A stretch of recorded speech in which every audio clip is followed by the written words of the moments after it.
So, during supper, fully aware that the Father had put everything into his power and that he had come from God and was returning to God, he rose from supper and took off his outer garments. So begins for Jesus and the 12, and as it comes to us on this Holy Thursday night, one of the most important rituals in our faith tradition, Jesus washing the feet of his disciples. It is important for Jesus because as Son of God and teacher, he literally becomes the living example for what it means to humble oneself. In fact, as we read in Philippians 2, he shows his closest disciples what it looks like to empty himself, take the form of a slave, become obedient to death, even death on a cross. It was important for the 12 on that first Holy Thursday. For the same reason, it is important for me and you as we inherit this ritual tonight. As we begin the descent into the Passion of Christ, Jesus bequeaths to us, his 21st century disciples, a model to follow, so that as he has done for us, we should also do to and for one another.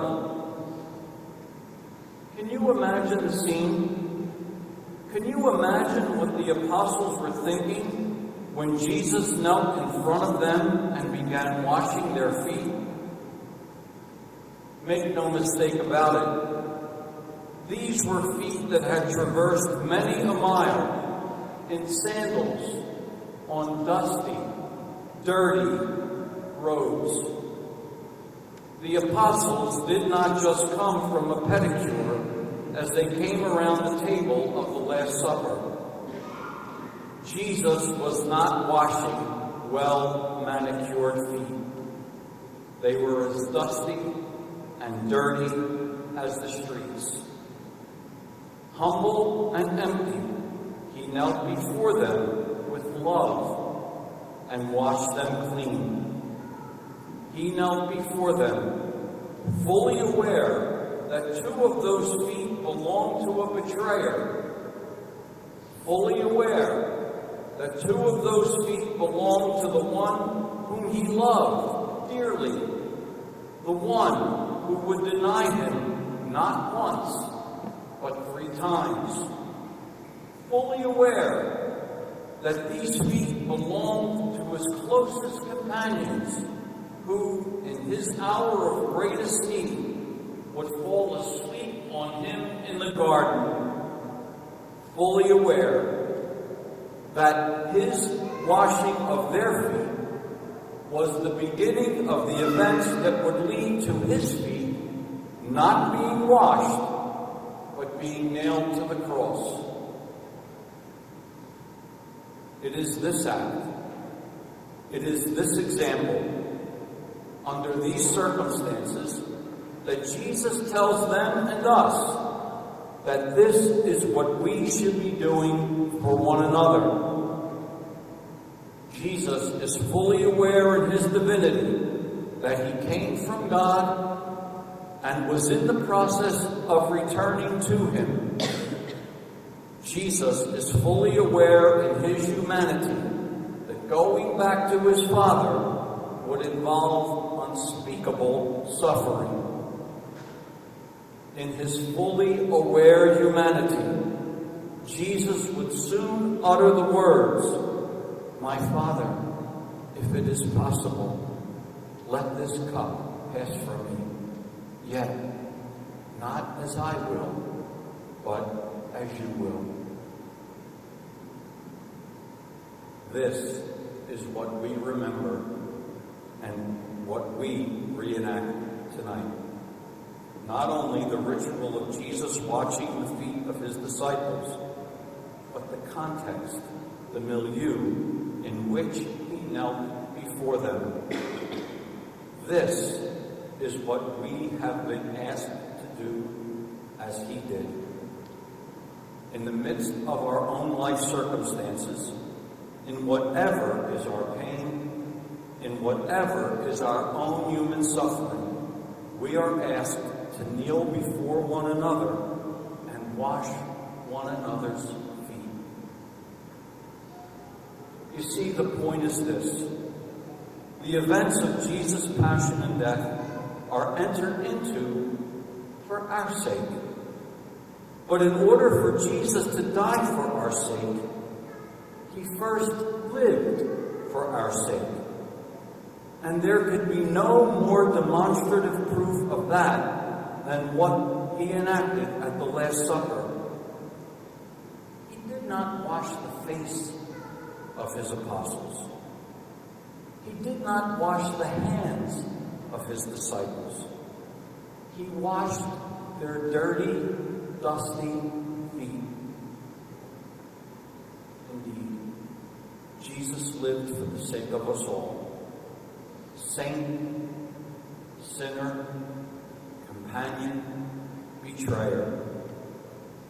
And these days will take us down the path from his living for us to his dying for us. He lived for us to show us how to live for others. He died for us to show us how to die to oneself. He will rise to show us that for him, death is not the victor over us.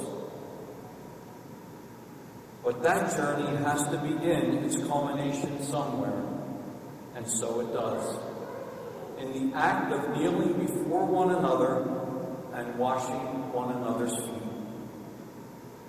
As we remember and reenact this pivotal moment in the history of our salvation, just take some time to imagine what our world would be like if around this altar came the neighbor, the family member, or community member with whom we are at odds, the person who betrayed or denied us, the person we betrayed or denied, gang members from our city streets, a transgender brother or sister, or that person we all but cannot forgive.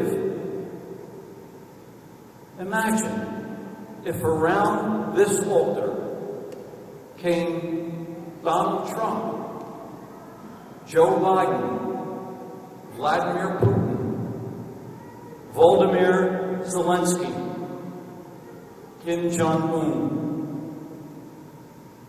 Imagine all these people washing each other's feet. We washing theirs, and they washing ours. That might be very hard to imagine, but stay with it.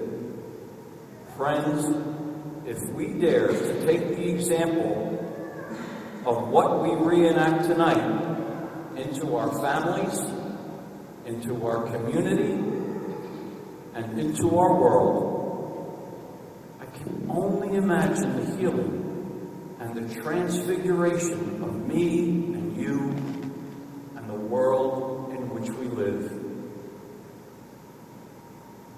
Humbled and empty, he knelt before them and washed their feet. Let us now do the same for one another.